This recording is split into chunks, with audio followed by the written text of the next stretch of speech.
I was staring at the man standing by my brother's casket, and my whole body turned cold. He had no business being there. None at all. Not after what he did. Not after what we knew.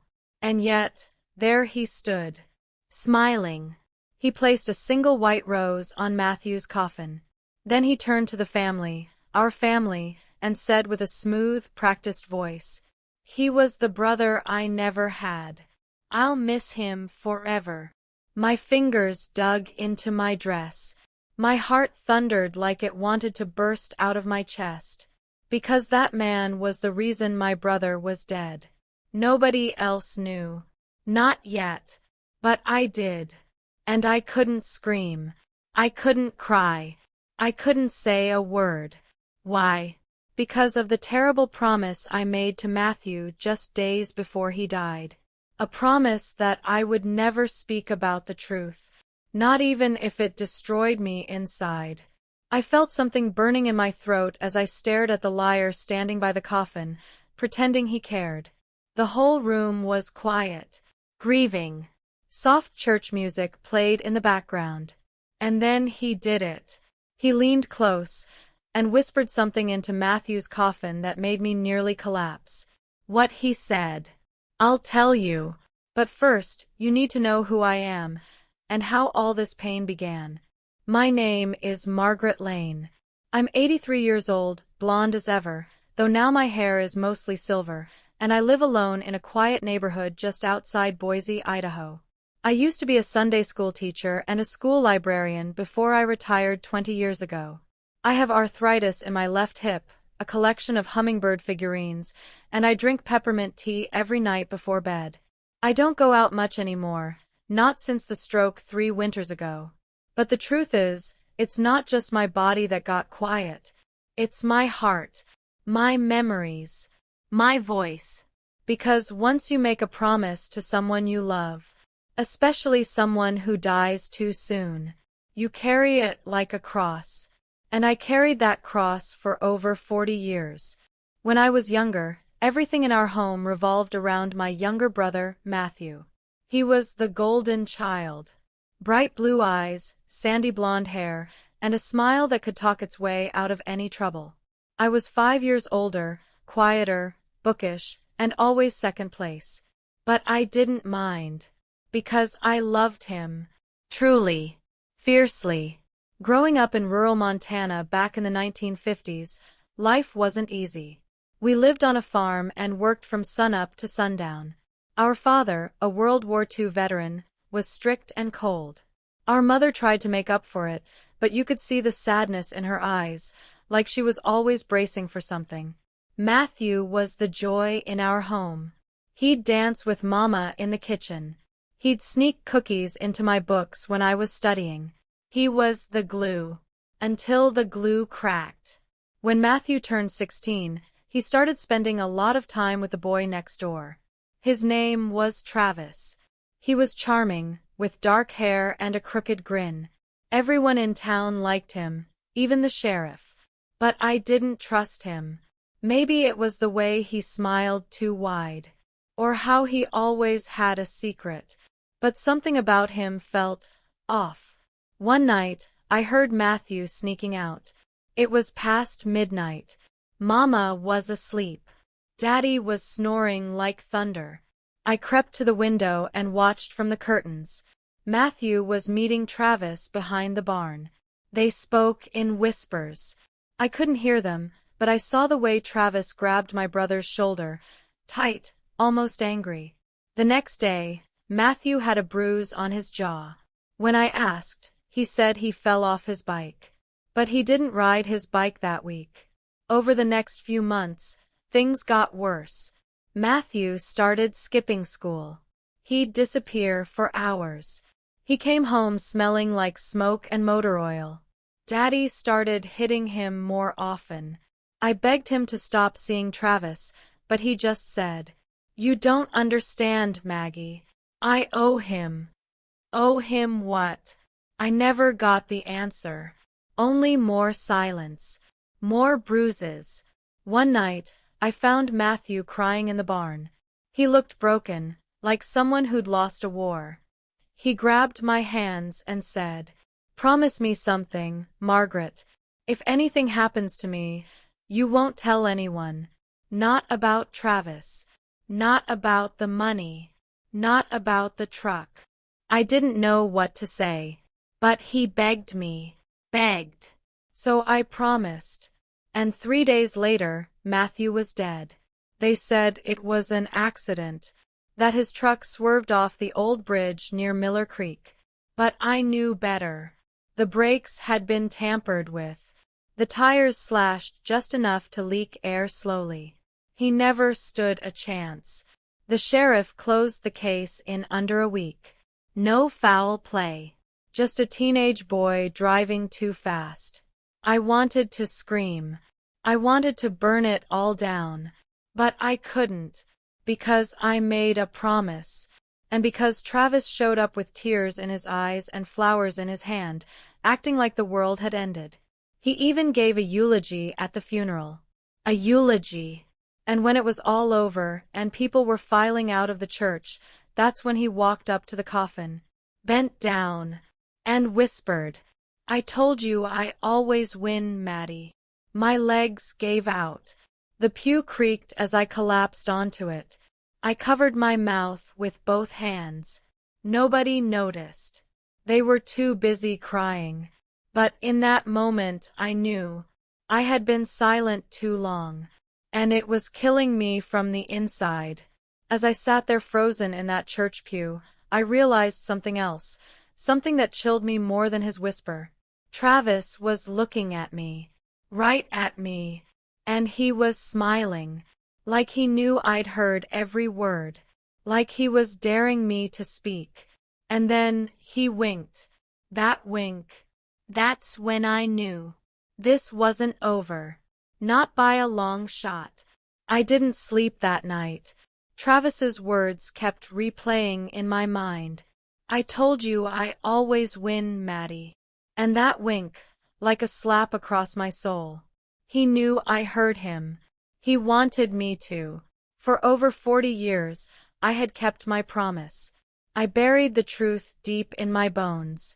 But suddenly, that coffin felt heavier than wood and nails. It was holding my brother's truth, and mine, and I couldn't carry both anymore. So that night, I did something I hadn't done in decades. I went back home. The house was abandoned now, weathered, sun-bleached, leaning like an old man after church. It had been boarded up since Mama died. Nobody had touched it in years. I had the old key tucked in my purse, hidden in the lining behind my church gloves. The moment I opened the door, it was like the ghosts came rushing out to greet me. Dust danced in the moonlight. The wooden floor creaked under my weight, and somewhere in the back, the rusted faucet dripped like a ticking clock. I stood in the kitchen and stared at the floor, because I remembered. Matthew had once told me, "If anything ever happens to me, check under the loose plank by the pantry." I was 17 when he said that. I am 83 now. I dropped to my knees, bones cracking like old firewood, and started feeling around the pantry edge. It was still there. A single, warped plank that didn't quite sit right. I slid a butter knife from the drawer and wedged it underneath. After a few careful twists, the board popped loose. There it was. A yellowed envelope wrapped in plastic. Faded with time, but still sealed. On the front, in Matthew's unmistakable handwriting, was my name. For Margaret. Only open if I'm gone. My hands shook as I peeled it open. The paper inside was crinkled and fragile. I held it like a newborn, and I read, "Dear Maggie, if you're reading this, I'm probably dead. I'm sorry. I really am. But I couldn't go to the police. You know why. Travis, he's not who everyone thinks he is.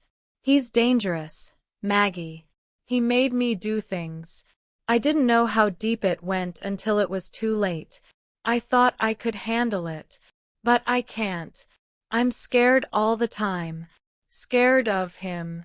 Scared of what happens if I talk. If I die, I need you to find a key. It's taped behind the third loose brick in Daddy's old workshop. The one near the lantern. The key opens a locker at the Greyhound station. Number 117. Inside, you'll find the truth. Do with it what you think is right. But if you do nothing else, please, protect Mom. Don't let her find out what I became. I love you, Maddie. I didn't cry when Matthew died. Not back then. Not at the funeral. But holding that letter, I wept. Like an old pipe bursting after decades of pressure. I had protected a lie. I thought I was honoring my brother's last wish. But now I realized he had left me a choice. A choice I had buried. And Travis had gone on living, laughing, marrying, raising kids, all while pretending to be a saint. My silence had been his shield. But that was over. The next morning, I drove my old Chevy to the edge of the property. The barn was falling apart, but Daddy's workshop still stood. It smelled like rust and motor oil and stale tobacco. I hadn't stepped foot in it since 1979. I found the brick almost immediately, third from the bottom, near the old lantern. The tape was brittle, but the key was still there. A small, silver locker key with 117 stamped on it. I gripped it tight in my palm like it was made of fire. The Greyhound station hadn't changed much. Still smelled like bleach and burnt coffee. I walked slowly, my cane tapping like a metronome. Locker 117 was on the second row. I looked around. No one was watching. I slid in the key and turned. The door creaked open. Inside was a single brown shoebox. No name. No label. Just secrets. I pulled it out and walked straight back to my car before opening it. I didn't want witnesses. Not for what I was about to see. Inside the box were a black and white photo of Travis with a man I didn't recognize, handing over a thick envelope of cash.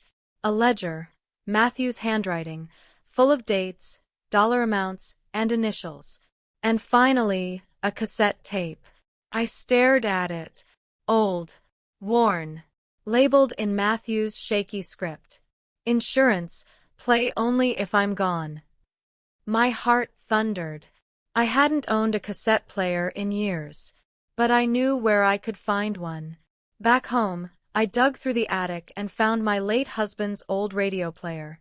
After dusting it off and praying it still worked, I popped in the tape.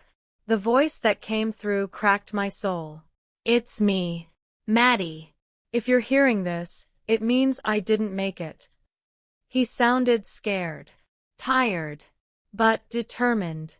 For the next 7 minutes, I listened as my brother poured his soul out. How Travis got involved in smuggling stolen goods through town. How he used Matthew's clean reputation to launder money. How the sheriff was in on it, paid off and blind. And worst of all, I think Travis is planning something. If I die in an accident, it won't be an accident. The tape ended with a long silence. And then, just before the click, he said if I ever talk, Margaret would be next. I'm sorry, sis. I love you. I sat frozen, mouth dry, hands trembling. He threatened me? All these years. I thought I had kept silent to protect my brother. But what if Matthew had kept silent to protect me? That's when I looked out the window and saw Travis's truck parked across the street. I froze. There it was. Travis's rusty red Dodge pickup, the same one he'd driven since the late 80s. Parked under the maple tree across from my front porch, engine running low like a growl. Its headlights were off, but I could feel his eyes on me. Watching. Waiting. I ducked back behind the curtain, my heart beating like a war drum. For a second, I couldn't move. I just kept hearing Matthew's voice in my head. If I ever talk, Margaret would be next. Was this it? Was he here to make sure I stayed silent? I stood very still in the living room, the tape player still humming faintly from the speaker. I reached over and ejected the cassette, clutching it like it was made of gold. My thoughts raced.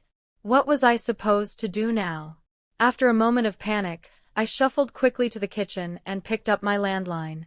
There's one person in this world I trust beyond anyone else. My granddaughter, Emily. She's 29, lives in Portland, works as a journalist, and has a stubborn heart just like mine used to be. When she answered, her voice was groggy. "Grandma? It's midnight." "Emily," I whispered, peeking through the curtain again. "I need you to come home." "Wait, what? Are you okay?" "No," I said. I think someone's watching the house." She didn't ask questions. "I'm packing now. I'll be there by morning." That's the thing about Emily. She doesn't hesitate. By the time the sun came up, Travis's truck was gone, like a ghost that vanished before daylight.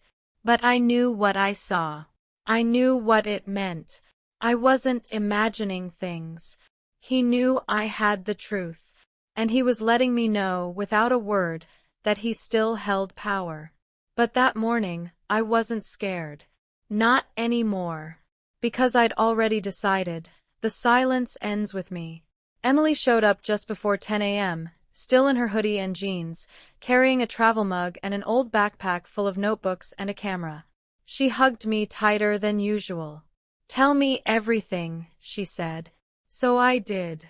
I showed her the letter, the shoebox, the cassette tape. I told her about the floorboard, the workshop, and the truck outside my house. She listened without interrupting, scribbling in her notebook, eyes fierce and locked in. "You know," she said after a moment, "this is a story, Grandma. A big one. But it's also dangerous." "I know. And if you're going to do this, you can't do it halfway." "I'm tired halfway, baby," I told her. "Your uncle died because of silence. Mine ends today." Emily didn't waste time. She called in some favors from old journalism friends. She pulled up local court records and old police blotters. She even logged into an old blog that once covered small-town corruption in our county, and guess whose name popped up? Sheriff Buckley. The same sheriff who ruled Matthew's death an accident. Turns out, Buckley had been named in an internal investigation back in the early 90s. Embezzlement, falsifying records, collusion with known criminals. But somehow the case just vanished. No charges. No press. Emily slammed her laptop shut. "They buried this. Just like they buried Matthew," I said. Emily had an idea. "We need the original accident report," she said. "If there's even one detail missing or falsified, that gives us something solid. But we can't ask for it. They'll never hand it over." "So what do we do?" I asked. She grinned. "We go get it." That night, we drove to the county records building. Emily said most counties moved their files to digital systems, but small towns like ours still kept paper records buried in old metal cabinets in the basement. She picked the back lock with a bobby pin like she'd done it before, don't ask, and we slipped into the dark building, our only light a tiny flashlight taped to her phone. We tiptoed past old desks and dusty file drawers until we reached the archives. And there, tucked between property tax files and dog license forms, was the death certificate and accident report for Matthew Lane. But something was wrong. The report had entire sections blacked out. Names removed. Paragraphs missing. The photos of the crash site were grainy, and Matthew's toxicology screen? Inconclusive. "What does that mean?" I asked. "It means they wanted it to go away," Emily said. She held the flashlight over the last page, and that's when she gasped. At the bottom, scribbled in barely legible handwriting, was a note. "Tow order cancelled by Tr. Truck picked up personally." "Tr." I whispered.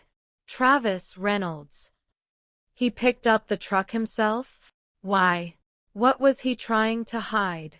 We made our way out of the building, hearts racing. Emily clutched the file tight to her chest, and I kept glancing behind us. When we reached my car and opened the door, something slipped out onto the floor mat. A folded piece of paper. Emily picked it up. One line was written in red marker. "Some things are better left buried." We stared at each other.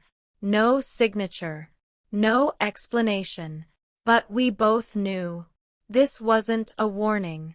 It was a threat. The next Sunday, I put on my lavender church dress, the one Matthew always said made me look like royalty, and I went to the same little white-steepled church where we held his funeral. It had been decades since I'd sat through a full service, but I had to go back. I needed to see if Travis would show. And he did. He walked in just after the first hymn. Same dark suit. Same smug smile. His hair was grayer now, but he moved like he owned the place. His wife, Judith, was glued to his arm, smiling and greeting folks like nothing was wrong. Like we were all just one big happy family. But he knew I was there. I felt it. He looked right at me, held my gaze for just a second longer than polite, and then he winked again. That same cursed wink from Matthew's funeral. My chest tightened. My hands trembled around the hymn book. I nearly stood up and left. But I didn't, because I was done running. So I sat up straighter, folded my hands, and whispered, "Not today, devil." About halfway through the sermon, I bent down to pick up my dropped bulletin. My fingers brushed against something cold, something metal. Tucked beneath the pew in front of me, wrapped in a plain brown cloth, was a gun. A small black revolver.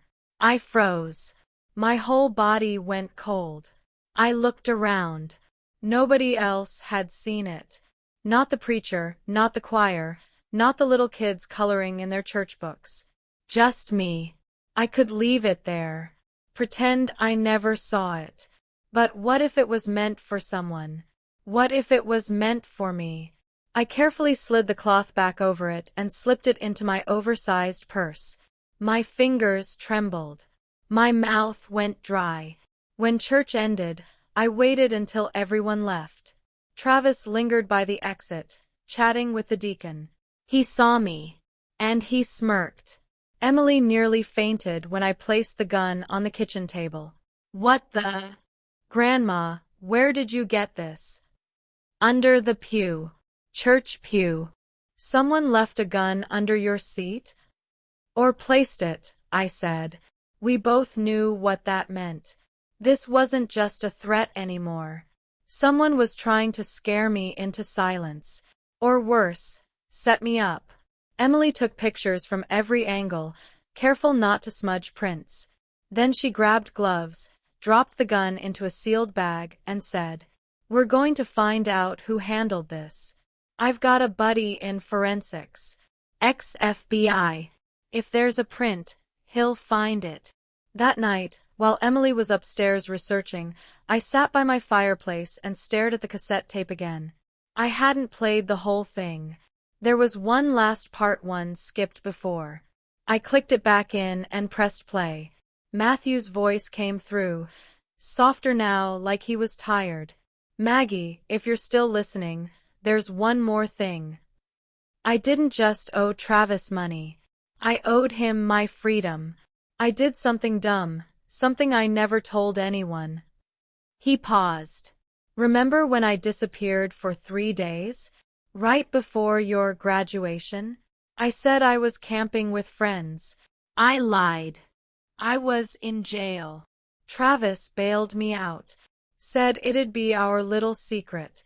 But from that day on, he owned me. I didn't remember Matthew ever getting arrested. There was nothing in the papers, nothing from the sheriff. Mama never said a word. But Emily was already digging. The next morning, she called from the living room. There's no record of Matthew ever being booked in 1970. Not in this county, not in any nearby towns. So what does that mean? It means it was covered up, paid off, Or maybe the arrest wasn't for something small. My stomach churned. Could my brother have been into something darker than I ever imagined? Later that afternoon, Emily got a call from her contact. He'd scanned the fingerprint on the gun. It belonged to Travis Reynolds. Not a smudge. A full, clear thumbprint on the chamber. We had him. Finally.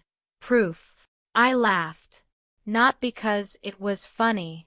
Because after all these years, I was finally holding a piece of the truth. But then Emily's face changed as she pulled up something on her laptop. A photo. One from the sheriff's department files her contact dug up. It was labeled, Confidential Evidence, 1970 Incident. It showed Matthew, bruised, in handcuffs, and beside him, smiling like he won the lottery, was Sheriff Buckley and Travis Reynolds.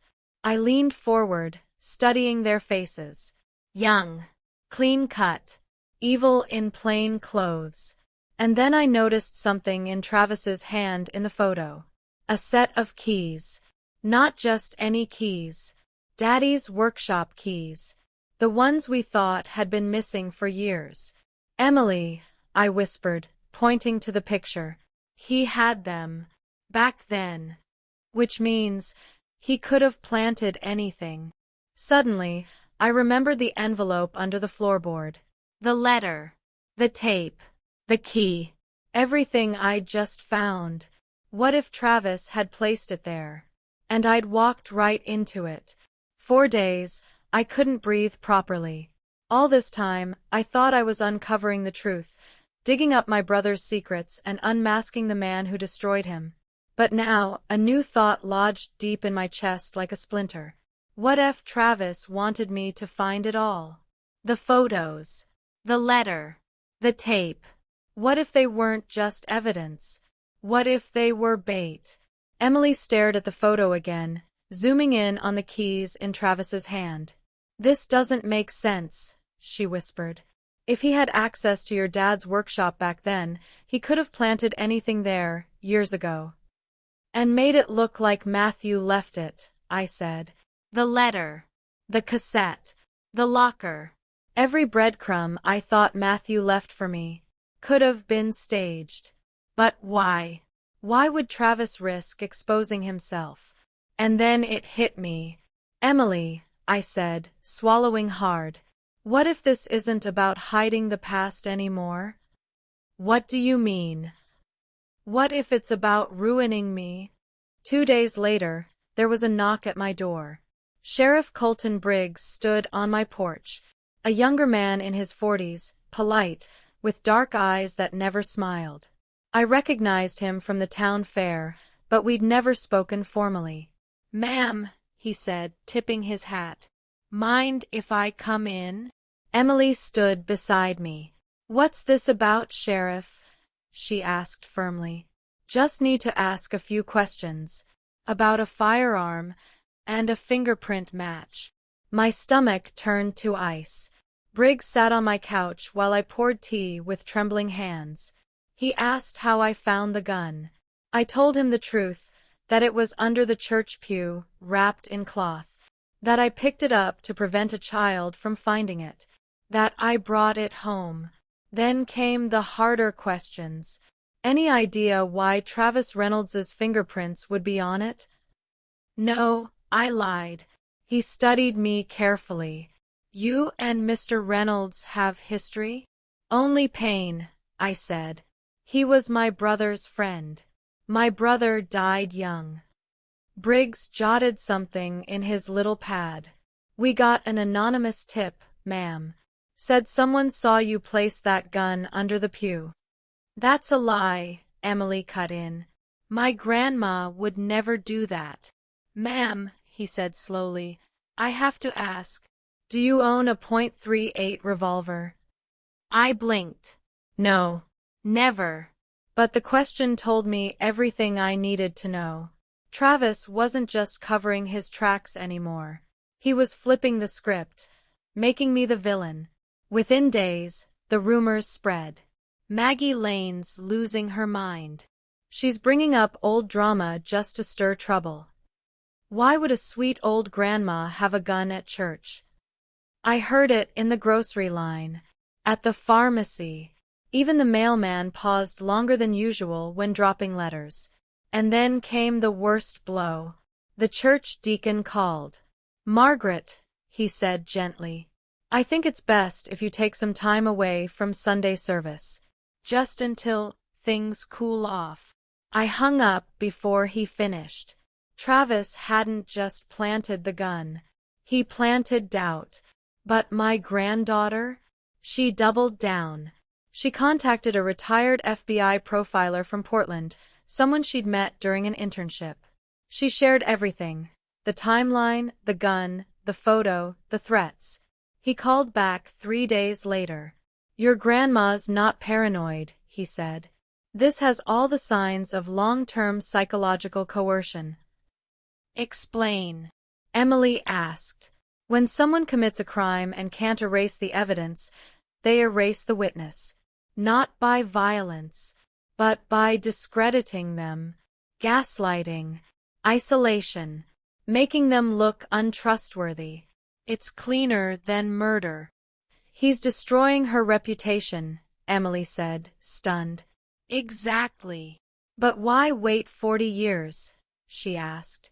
"Because something changed," the profiler said. "And your grandma stumbled onto it." Later that night, I was going through old family boxes in the attic, half to distract myself, half chasing ghosts, when I found a torn envelope. Addressed to me. The return label read, "Judith Reynolds, Travis's wife." I opened it with shaking hands. Inside was a crumpled letter. It looked old, water-stained, never mailed. But it was written in a woman's hand. "Margaret, I don't know if I have the courage to send this. You don't know the man I married. You think you do. The town thinks it does. But he's not who he says he is. There are things I've seen, things I kept quiet about, because I was scared. But your brother never did what they said. I know that now. If anything ever happens to me, look in the jewelry box. The blue one. The secret compartment. Please. For Matthew." No signature. No date. Just that haunting warning. The next morning, Emily and I drove to the Reynolds estate. It had been locked up for over a year. Judith had fallen ill suddenly and was moved to a care facility in Oregon. No visitors. No questions. But Emily had connections. She pulled a few strings, got us access for investigative purposes. We entered the old house at 10:17 a.m. Empty. Cold. Still decorated with polished cherry wood and Bible verses on the walls. We found the blue jewelry box in the master bedroom. Emily pried open the base with a nail file. There, taped under the false bottom, was a flash drive. Labeled in faint black pen, "Confession, Judith." Emily held the flash drive in her palm like it might explode. "Grandma," she whispered, "if what's on this is real." "Then we're about to rip the lid off 40 years of lies," I said, my voice shaking. We didn't wait. Back in my living room, Emily plugged it into her laptop. And the video file blinked to life. Judith sat in a floral chair, hands folded, back stiff. She looked tired. Her makeup faded, her lips cracked. But her eyes, they were clear, focused, afraid. She leaned toward the camera. "If you're watching this, it means I couldn't say it in person," she began. "But I have to get this off my chest. Because I know what Travis did to Matthew Lane. And I know what he's still capable of." I clutched my chest. Emily pressed record on her phone to back up the footage. Judith's voice cracked as she continued. "Matthew wasn't just a boy Travis manipulated. He was a threat. A witness. And Travis couldn't allow him to talk. It started with money. Matthew took a loan from Travis to help his mother pay for surgery. But Travis didn't just want money back. He wanted control. He made Matthew run errands, deliver packages. Once, I saw Matthew crying on the porch. Travis grabbed him by the neck and said, "One word to the cops, and your whole family disappears." Then came the crash. She paused, wiping tears. Matthew's truck wasn't an accident. I heard them talking 2 nights before. Travis said, "Make it look like he drove off too fast. He always drives fast anyway. The cops will believe it." I let out a sound. Not quite a sob, not quite a scream. Judith looked straight into the camera. "I've kept quiet all these years. But if I die suddenly, it wasn't God who called me home. It was him." When the video ended, Emily didn't speak. Neither did I. My entire body shook. Rage, grief, and relief rolled into one hurricane of pain. Judith had finally said what I'd carried in my heart for 4 decades. She knew, I whispered. She knew it all. "We have to go to the police," Emily said. But I was already shaking my head. "No, not just the police. We go public. The sheriff's already tangled in it. If we go through the system, they'll bury it all again." Emily's face lit up. "Then we publish." Emily posted the video with a full exposé. She titled it, "The Truth Behind Matthew Lane's Death, a Small-Town Cover-Up." Within hours, it started spreading. First local journalists, then state blogs, then national platforms. The story hit a nerve. Everyone had known something wasn't right, but now they had names, faces, proof. The confession video was everywhere. Facebook, YouTube, Twitter. And people listened. Comments poured in. Former neighbors, high school classmates, even retired cops from nearby towns who hinted they'd heard whispers about Reynolds for years. We had cracked the silence open like a raw egg, and it was spilling fast. That same night, around 9:30 p.m., there was a knock at the door. 3 slow, heavy thuds. Emily and I locked eyes. She whispered, "Don't open it." But I already knew. It was him. I walked to the door, looked through the peephole, and there he was, Travis Reynolds, standing on my porch in a brown coat, hat in hand, as calm as a man out for a Sunday stroll. I opened the door just a crack, the chain still latched. "You should have stayed quiet, Margaret," he said, his voice eerily calm. "And you should have stayed in hell," I replied. He smiled. The same snake smile he gave at Matthew's funeral. "You think that little tape will change anything?" "It already has," I said. "And you're next." "Careful now," he said, voice low. "Old bones break easily." Emily was already dialing 911 behind me. "Get off my porch, Travis." He leaned in. "This isn't over." Then he turned and walked off into the dark. The police arrived 20 minutes later. Emily handed them the tape. The video. The fingerprint match from the gun. It was enough. 2 days later, Travis Reynolds was arrested. He didn't resist. Didn't speak. Just smirked as they placed the cuffs on his wrists like they were made of silk. But I saw something in his eyes. Panic. Because for the first time in 40 years, he wasn't in control. 3 nights later, Emily and I were back at the kitchen table. We thought it was over. Then the doorbell rang. A package sat on my porch. No label. No stamp. No name. Emily opened it slowly. Inside was a photo album. The first page? A picture of me, standing by Matthew's grave. From last week. Taped next to it was a handwritten note. "The game's bigger than Travis. You're not done yet, Margaret." The photograph sent a chill so deep I felt it in my bones. It was me, standing beside Matthew's grave just days ago. Emily beside me, holding my elbow. a bouquet of fresh roses in my hand. The angle of the shot? It wasn't from a phone. It was zoomed in, taken from a distance, maybe even a hilltop. Someone had been watching us, stalking, documenting. Emily held the photo with trembling fingers. "Grandma, this isn't Travis." "No," I said, my throat dry. "It's someone else." We spread the rest of the photos across the table. Every picture was recent. Me leaving church, Emily locking the front door. The two of us walked into the county archives. Even one of Sheriff Briggs talking to Emily in town. All time-stamped. All printed on matte paper, not digital. Someone had gone out of their way to collect these, patiently, quietly. And then we found the final note at the bottom of the box. Typed in block font, "You went digging too deep. The grave was for your brother. But keep going, and we'll make one for you." Emily grabbed her phone instantly and called her FBI contact. The contact called back the next morning. Emily put the phone on speaker. "You said Travis was acting alone," she began.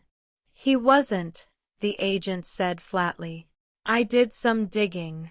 Reynolds used to be close with a man named Walter Klein. He's ex-military, dishonorably discharged, and disappeared from records 2 years ago." "What does that have to do with us?" I asked. "Klein's last known residence was on the outskirts of Boise. Same town you're in. And he had a reputation, intimidation, evidence tampering, unofficial cleanup jobs." Emily's jaw dropped. "You're saying Travis had a fixer?" "I'm saying Travis was never the mastermind. Just the puppet." Emily and I didn't sleep that night. We sat with flashlights, my old corgi curled up under the table, waiting for a sound. A shadow. Anything. At around 3 a.m., we heard something. A soft thud from the basement. Emily grabbed her pepper spray. I grabbed my husband's old revolver, still unloaded. We crept downstairs. Nothing. Until we reached the back wall, the one behind the old shelves. That's when Emily spotted it. A hairline crack in the concrete. A hidden seam. She tapped it lightly with a hammer. Hollow. We moved the shelves, pried loose the corner panel, and behind it, a narrow, dirt tunnel leading under the house. Emily stared into the darkness. "What in the actual hell?" I backed away, every hair on my body standing. "This wasn't built recently," I whispered. "This must have been here since the 70s. Why? Maybe it was never meant to be used for escape." Emily crouched beside the tunnel and picked up something half-buried. A tiny silver whistle. She cleaned it off and gasped. "Grandma, this is Matthew's." My knees buckled. Because I remembered. It was a gift I gave him when he turned 10. He wore it on a string around his neck for years.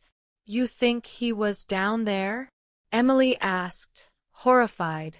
"Or someone kept him there," I whispered. Emily climbed halfway into the tunnel, flashlight flickering. She was gone for a full minute before calling out, "Grandma, you need to see this." I braced myself and followed. About 20 feet in, we reached a dugout cavity, small enough for one person to sit inside. The walls were covered in scratch marks, symbols, carvings. But right in the center of the dirt wall, carved deeply in block letters, were the words, "He knew, and I paid."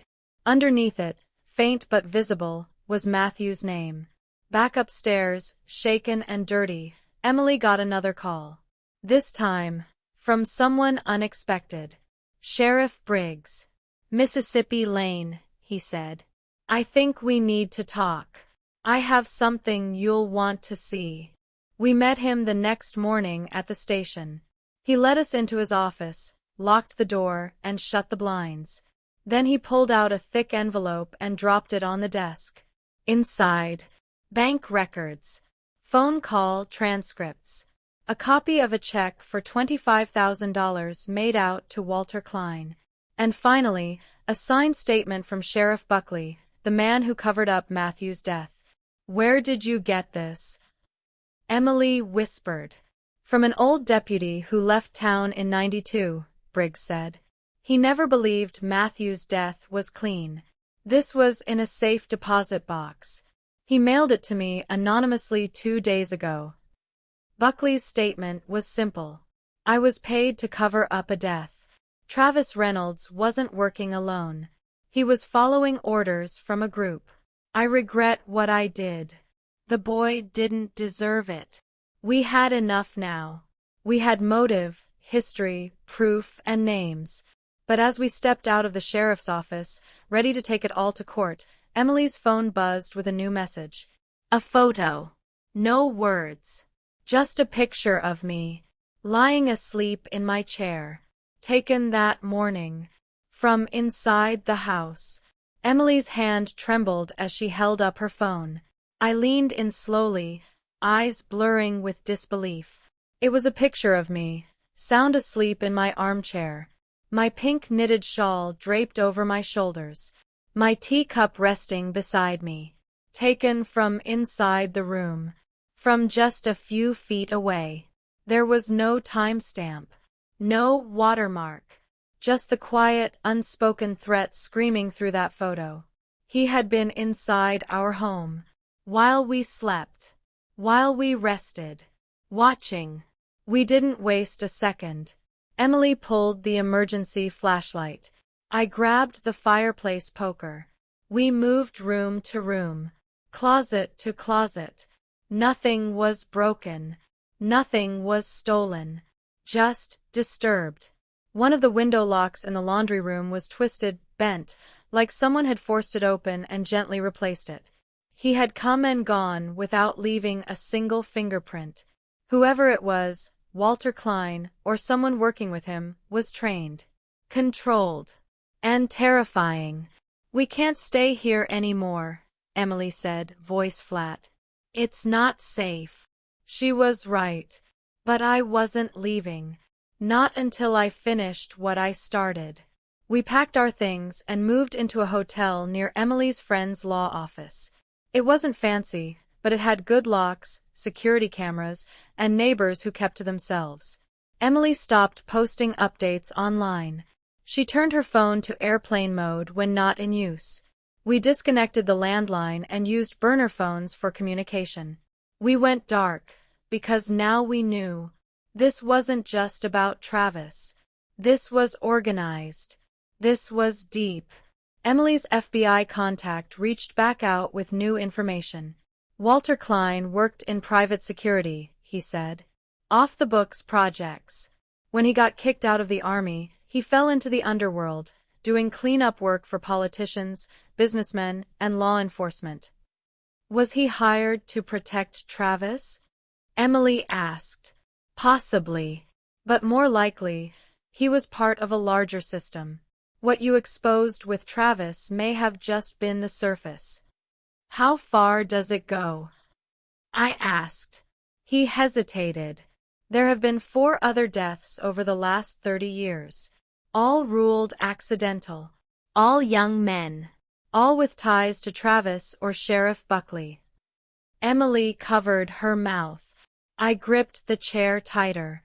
Matthew wasn't the only one. He was just the first. Emily decided to publish again, but this time, not just the confession video. She published everything. Photos of the tunnel. Judith's letter. Travis's arrest report. The video stills from the flash drive. A side-by-side breakdown of the other mysterious deaths. And finally, she uploaded Matthew's voice recording. Hearing his voice online again felt like breathing in cold air too fast. They threatened my sister. If anything happens to me, it wasn't an accident. People listened. The post exploded. Within 48 hours, national news picked it up. A documentary team reached out. A congresswoman from Washington demanded an investigation. For the first time since 1970, Matthew Lane was on the lips of strangers all across America. And so was I. 2 weeks later, I stood again at Matthew's grave, this time with a microphone. The press had gathered. Sheriff Briggs stood beside me. So did a small group of former townspeople who had lost sons, nephews, and friends under strange circumstances. I placed a fresh wreath on the stone. For years I stayed silent, I said into the mic, but silence doesn't protect the innocent. It only protects the guilty. My brother died because we let men with power hide in plain sight. And we're done letting them. The crowd clapped. Cameras flashed. But I didn't feel peace. Because just as I stepped down, Emily nudged me. "Grandma," she whispered, handing me her phone. "You need to see this." It was from the burner phone. A message we hadn't used since going dark. Only 2 words appeared on screen. "Dig deeper." And then a link. Emily clicked it carefully, routing it through a VPN. It opened to a private cloud folder. Inside, a single video clip. It was grainy, time-stamped, May 21, 1970. The night Matthew died. We watched it in silence. The old footage was from a security camera. Black and white. Faint audio. We saw a truck, Matthew's, pull over at the top of Miller Creek Bridge. He stepped out, arguing with someone. A man stepped from the shadows. "Travis!" They shouted. The audio clipped in and out. Then Travis stepped forward and shoved Matthew hard toward the truck. The screen flickered. Matthew stumbled backward, and the truck rolled, lights flashing as it tipped over the edge. We gasped. Then the video ended. Matthew hadn't lost control. He'd been pushed. Emily dropped the phone. "Grandma, they had this all along. Someone recorded it. Someone kept it. For over 50 years. The burner phone buzzed again. Another message. "The man behind Travis is closer than you think. You've met him. He's waiting." Then one last photo appeared. It was taken just 2 days ago. Me, in the grocery store. Smiling, shaking hands with Pastor Elliott, our town's beloved church leader. The same one who sat on the town council. The same one who was friends with Sheriff Buckley. The same one who gave Travis Matthews' eulogy. I stared at the photo of myself and Pastor Elliott, his arm draped lightly over my shoulder, smiling. Holy! That photo was 2 days old. But now, all I could see was Matthew's casket, and Pastor Elliott standing over it, calling him a pure soul who left us too soon. Now I wondered, was that a prayer? Or a cover-up? "He gave the eulogy," I whispered. "He blessed the crime scene." Emily's jaw was clenched tight. "He's the one who told you to take time away from church." "Because he knew the gun would be found," I said. Suddenly, everything began to fall into place. Every polite smile, every glance, every, "let's not dig into the past." Pastor Elliott wasn't just in the story. He wrote part of it. Emily launched into research like a wildfire. Within hours, she pulled old news clippings, donation records, tax filings from the church, and even leaked county meeting minutes. What we discovered made my stomach twist. Pastor Elliott joined the town council the same year Sheriff Buckley was appointed. His first church building was funded anonymously, with a large donation traced back to a shell company owned by Walter Klein. That shell company also made payments to Travis Reynolds between 1970 and 1972. Emily sat back in shock. He was the link. All this time. He didn't just know, I said. He helped fund the cover-up. But why? What could a pastor possibly gain from protecting criminals? The answer came from the last document in the file, a dusty, yellowed property deed. In 1969, Pastor Elliott purchased a massive piece of land on the edge of Miller Creek. 1 month before Matthew's death. We drove out to Miller Creek Bridge. It hadn't changed much. The wooden rails were older, the signs rusted, but the air smelled the same: wet pine, cold wind, and memory. Emily took pictures of the area while I walked along the shoulder, staring down at the ravine. That's where Matthew's truck was found, half submerged. Where they said he lost control. I found a small plaque, so old it was almost unreadable. Donated by Pastor Elliot, in loving memory of all who lost their way. Emily stood beside me, silent. That plaque isn't a memorial, I said. It's a confession in plain sight. That night, the burner phone buzzed again. It was a voice memo. I played it, hands shaking. It was Pastor Elliot. Not preaching, not praying, but panicking. They know. I told you we shouldn't have let him keep that tape. You said he wouldn't use it. Now Margaret's digging. I should have shut her down years ago. Another voice replied, older, raspier. Don't worry. We still have friends in high places. She's just an old woman. She's louder than she looks. The call ended in static. Emily backed the file up instantly. This is it, she said. This is the rope that ties them together. That night, I sat at my desk and wrote a letter to the families of the other boys. To the town that doubted me. To Matthew. I was silent when I should have screamed. I protected your name, but I let your killers live free. Not anymore. I left the letter with Emily to post publicly, because I knew what I had to do next. I had to confront him. Sunday morning, I walked into that church, head held high, heart steady. People whispered. Some looked away. Some watched nervously. Pastor Elliot stood at the pulpit, flipping through his notes. He froze when he saw me. Margaret, he said, smiling tightly. Welcome back. You knew, I said loud enough for the whole congregation to hear. Gasps. Excuse me. You knew what Travis did to Matthew. You helped hide it. You buried it beneath scripture and lies. This is not the place. It's exactly the place, I said, because this is where you gave my brother his last lie.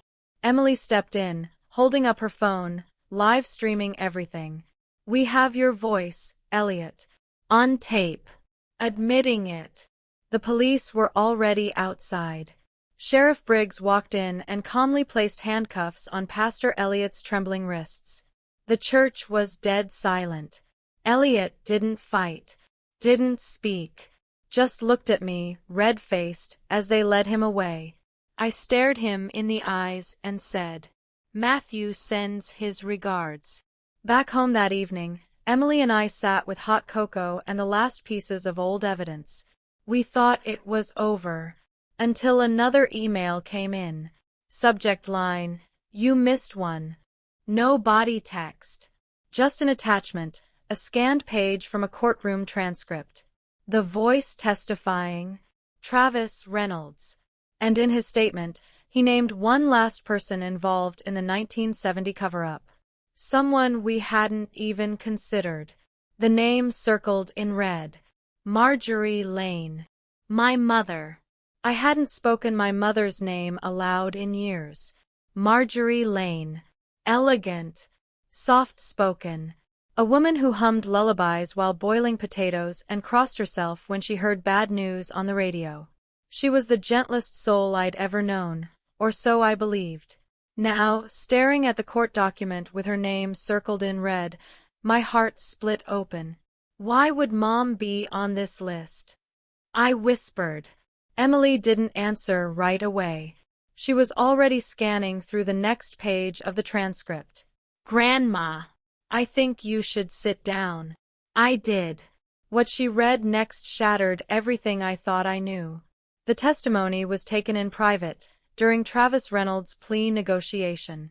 On page 7, Travis spoke about the original hush money, cash used to keep the cover-up airtight. He listed the recipients.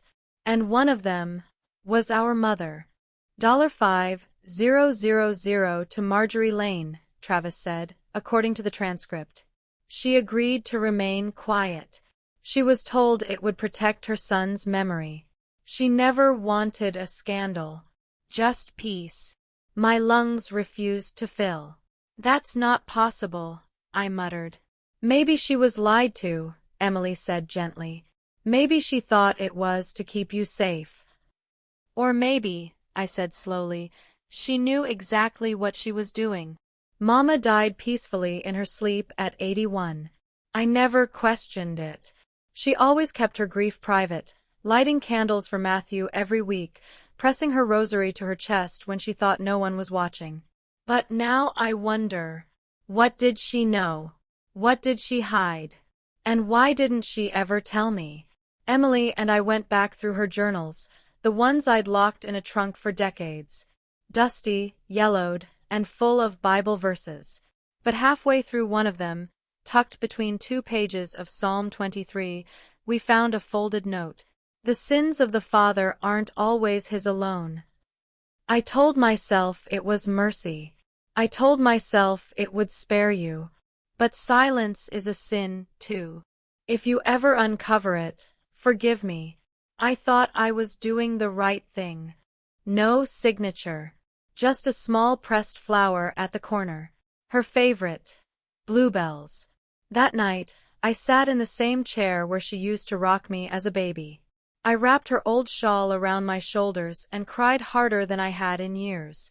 Not because she was guilty. Not because she failed me. But because she'd carried the same weight I had. For 40 years, she wore that pain like perfume. Quiet, constant, invisible to everyone but God. And just like me, she thought silence was love. The final week was a storm. The New York Times ran a front-page piece on the Matthew Lane cover-up. Emily's podcast interview went viral, the grandma who brought down a town. 2 retired deputies came forward with even more records. And Pastor Elliott, Travis Reynolds, and Walter Klein were all indicted on charges ranging from obstruction of justice to conspiracy to commit murder. But I didn't care about the headlines. I only cared about the truth. We held a second funeral for Matthew. This time, it wasn't quiet. The whole town came. Children, grandchildren, neighbors, people who'd lived entire lives under the shadow of a lie. Sheriff Briggs gave a speech. Emily read aloud the final paragraph of Matthew's letter. Then I stood at the podium, with nothing prepared. My brother was taken from us too soon. Not by God's will, but by men who thought they were untouchable. But today, we break that silence. We light candles not for what we lost, but for what we finally reclaimed. I stepped down and lit a single candle. Then the crowd followed. One by one, a town that once turned its back, turned toward the light. Emily moved back to Boise permanently. She bought a small place with a garden in the back and a porch swing in the front. I stayed in my house. I opened the curtains again, sat on the porch again, said good morning to the mailman again. Because for the first time in over 40 years, I felt alive again. I wrote my brother one last letter. I placed it under his headstone in a small glass jar, sealed tight. It read, "You were never forgotten, and now you'll never be misunderstood. They tried to bury you in lies. But truth is a seed, Maddie. It grows, even in darkness. Rest now. We've got it from here. Love. Your big sister, Margaret." I am 83 years old, and I've seen evil smiles from pews, wear police badges, and deliver sermons. But I've also seen a granddaughter's courage shake the pillars of a town. I've seen truth rise like fire from old paper and dusty tape. And I've learned something. Silence doesn't protect you. It robs you of peace, of justice, of voice. I paid the price in silence, but now I've reclaimed it in truth.